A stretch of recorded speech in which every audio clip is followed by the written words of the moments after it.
Seja bem-vindo ao meu vídeo de apresentação do projeto interdisciplinar. Nesse projeto aqui a gente vai falar sobre o e-commerce. E aqui a gente tem um relatório técnico, onde a gente vai falar cada tópico aqui do relatório no contexto do e-commerce. Então nosso grupo aqui é constituído por 3 pessoas, eu, Lucas Limeira e Luiz Paulo. Basicamente quem vai estar falando aqui hoje sou eu, e a gente vai seguir aqui na parte da introdução, que é a primeira parte, onde a gente explica um pouco sobre o advento da internet e como isso foi fundamental para o e-commerce ter crescido tanto no Brasil quanto no mundo. A partir disso, a gente colocou alguns dados aqui, algumas estatísticas, retiradas de dados de 2020 e 2021, sobre como a economia do e-commerce vem mudando e crescendo a partir de agora, né? Ainda mais que as tecnologias estão evoluindo.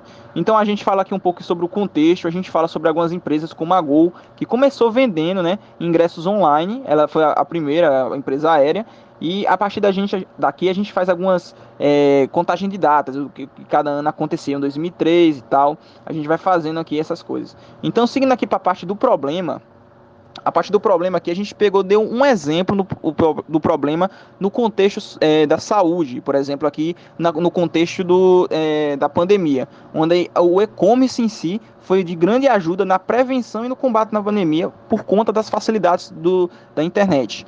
Certo? Então aqui, seguindo em frente, a gente tem a parte da análise de competidores. A análise de competidores, como a gente já tinha dito anteriormente nos outros vídeos, é a parte onde a gente fala um pouco sobre a Amazon, OLX e Mercado Livre. São uma das grandes que existem aqui, né? A gente fala um pouco das vantagens de cada um, né? Por exemplo, a gente diz aqui levemente quais são as vantagens da Amazon, e quais são as desvantagens dela. Ela é muito focada, por exemplo, nos Estados Unidos e Europa, diferente, né, do Mercado Livre e do LX, que são mais voltados aqui para o Brasil e América Latina, por exemplo. Então, seguindo aqui para a parte de modelagem de negócio, a gente vai falar um pouco sobre o Lean Canvas, que faz parte daquela modelagem do From Zero to Hero. Aqui no Lean Canvas, a gente faz uma descrição do que cada tópico, como a gente já tinha explicado anteriormente, faz, né? Por exemplo, custos estruturais, onde a gente explica aqui quais são os principais custos, né?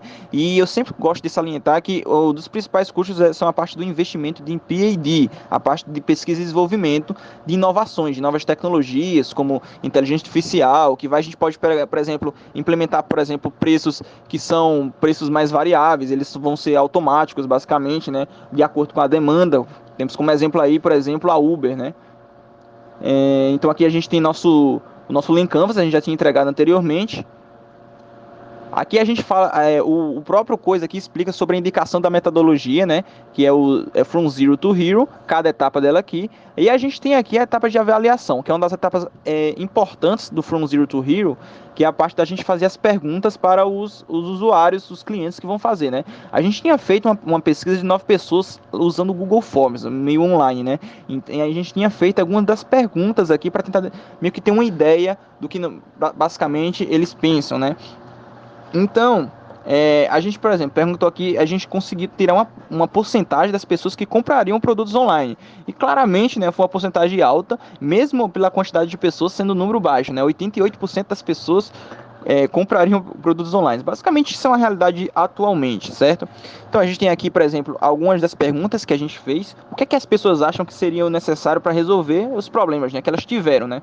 Por exemplo, as pessoas tiveram muitos golpes, por exemplo. Então, uma das coisas que as pessoas realmente vão exigir, né, é segurança. Mais à frente a gente vai falar isso como um dos requisitos de um projeto e-commerce como esse. Quando a gente chega aqui na parte do desenvolvimento da solução, a gente fala aqui sobre um pouco sobre o produto mínimo viável, né? A concepção do MVP. O MVP a gente vai basicamente foi o que a gente fez aqui, né? Conseguir um produto mínimo viável com o mínimo possível das features que vão ser necessárias, né?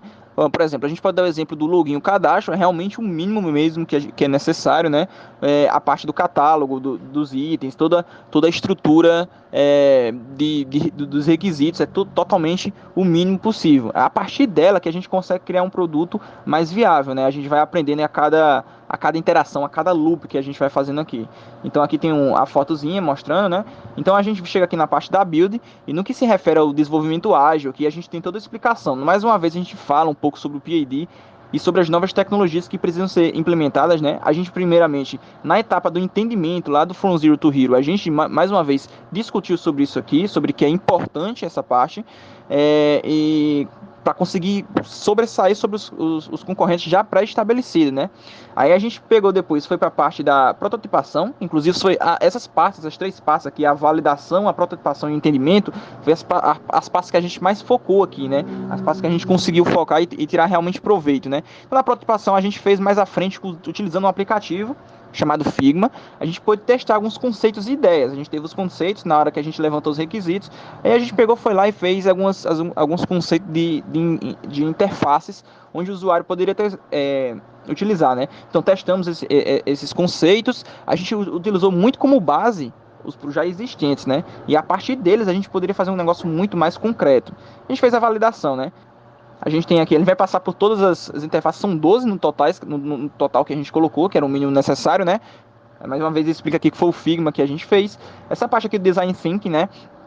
A gente tentou racionalizar quais seriam as expectativas do cliente, né? A gente chegou à conclusão que eles, mais uma vez, querem simplicidade, né? É basicamente, vamos dizer assim, a métrica-chave, né?